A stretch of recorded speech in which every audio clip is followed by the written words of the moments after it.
نحمده ونصلي على رسوله الكريم اما بعد فاعوذ بالله من الشيطان الرجيم بسم الله الرحمن الرحيم وما اصابكم من مصيبة فبما كسبت ايديكم۔ مصائب، مشکلات، تکالیف انسان کی زندگی کا لازمی حصہ ہیں۔ اس فانی دنیا میں عمر عزیز کی کچھ گھڑیاں عیش و عشرت میں بڑے سکون میں گزرتی ہیں، کچھ اوقات، لمحات، گھڑیاں مصائب، مشکلات میں گزرتی ہیں اور بالآخر انسان اپنے انجام موت تک پہنچ جاتا ہے۔ یہاں سوال ہوتا ہے کہ یہ مشکلات، مصائب، پریشانیاں انسان کو گھیر لیتی ہیں،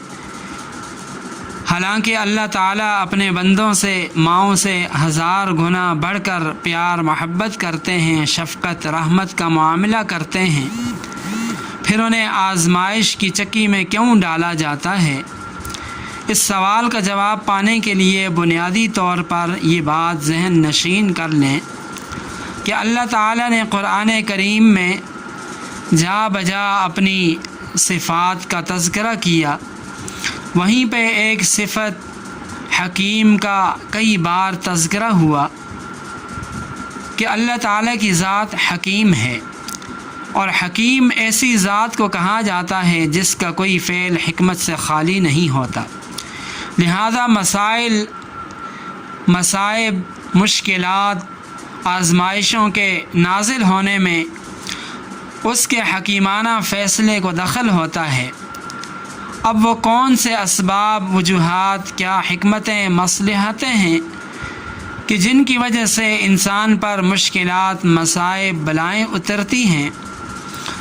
علماء نے قرآن و سنت کی روشنی میں کچھ اسباب، وجوہات کا ذکر کیا جن کی وجہ سے انسان پر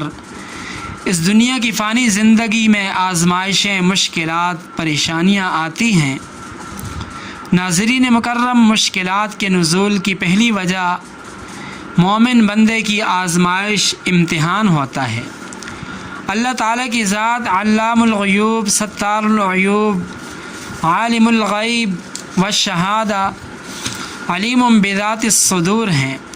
وہ دلوں کے رازوں تک سے واقف ہیں، لیکن دنیا والوں پر واضح کرنے کے لیے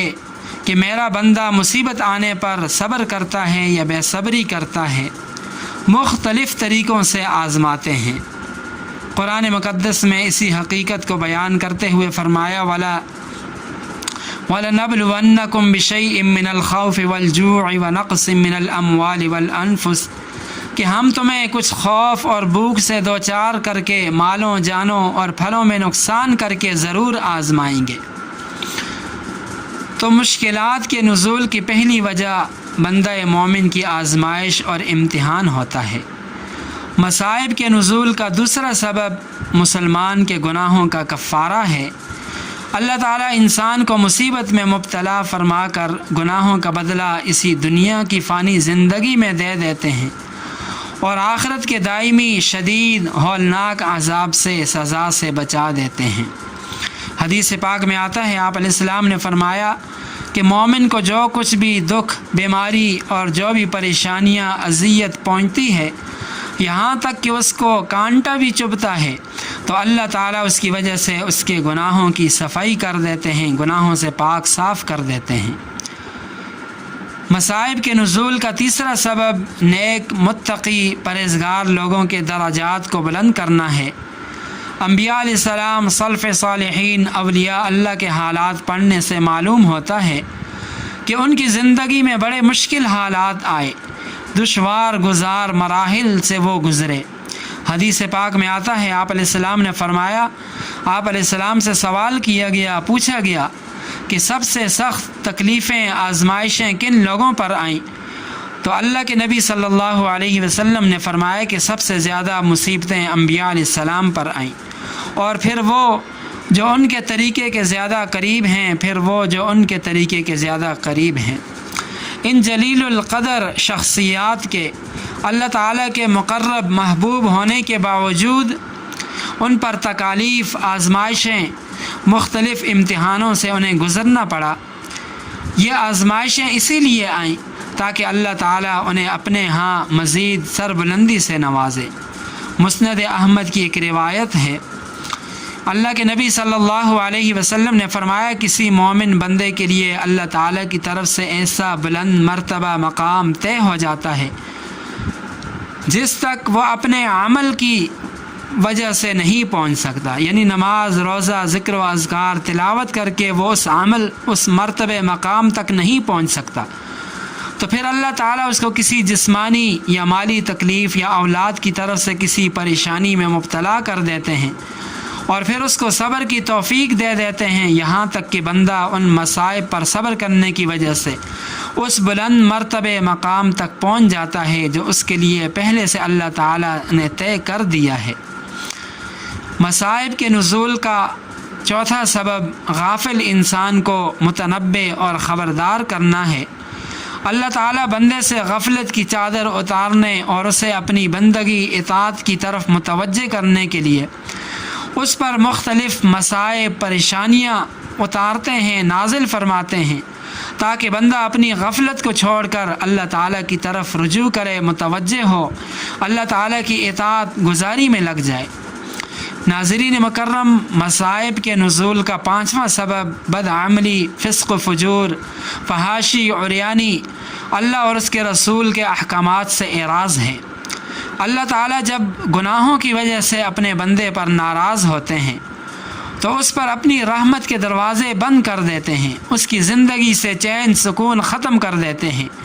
جس کی علامت یہ ہوتی ہے کہ مسرت، خوشی کے تمام اسباب وسائل کے ہوتے ہوئے دل بے چین رہتا ہے۔ چنانچہ اللہ تعالیٰ نے اس حقیقت کو بھی اپنے مقدس کلام کے اندر بیان فرمایا، وَمَا أَصَابَكُم مِّن مُّصِيبَةٍ فَبِمَا كَسَبَتْ أَيْدِيكُمْ، اور دوسری جگہ فرمایا وَمَنْ أَعْرَضَ عَنْ ذِكْرِي فَإِنَّ لَهُ مَعِيشَةً ضَنْكًا، کہ جو شخص میری یاد سے منہ موڑ لے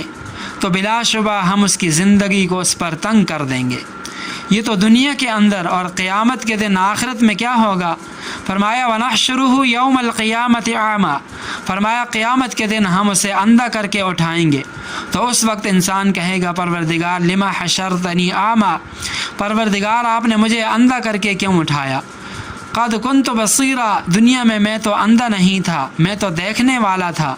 تو جواب میں اللہ تعالیٰ فرمائیں گے قال كذلك اتتك آیاتنا، دنیا میں میری آیات، احکامات تیرے پاس آتے رہے، فنسیتها، تو نے ان کو بھلا دیا، ان کی طرف کوئی توجہ نہیں دی۔ وَكَذَلِكَ الْيَوْمَ تُنْسَى، لہذا آج تو میری رحمت سے بھلا دیا جائے گا، آج تیری طرف میری رحمت متوجہ نہیں ہوگی۔ تو مصائب کے نزول کا پانچواں سبب ہمارے گناہ، نافرمانیاں ہیں۔ جب تک گناہوں سے باز نہیں آئیں گے، اللہ تعالیٰ کے احکامات، اس کے رسول صلی اللہ علیہ وسلم کے فرامین پر عمل پیرا نہیں ہوں گے، تو مصائب، مشکلات سے ہماری جان نہیں چھوٹے گی، ہمارے حالات بہتر نہیں ہو سکتے۔ ناظرین مکرم، مسائل کے حل اور مصائب کو رفع کرنے کے سلسلے میں ہماری شریعت نے 4 اعمال کرنے کی ترغیب دی جو غم کو ہلکا کرنے اور دل کی تسلی میں معاون، مددگار ثابت ہوتے ہیں۔ سب سے پہلا کام تو یہ ہے کہ غم کی خبر، پریشانی کی خبر سنتے ہی استرجاع، یعنی اللہ تعالیٰ کے حضور انا للہ و انا الیہ راجعون پڑھنا چاہیے، جس کی حقیقت یہ ہے کہ اللہ تعالیٰ کے اس فیصلے کو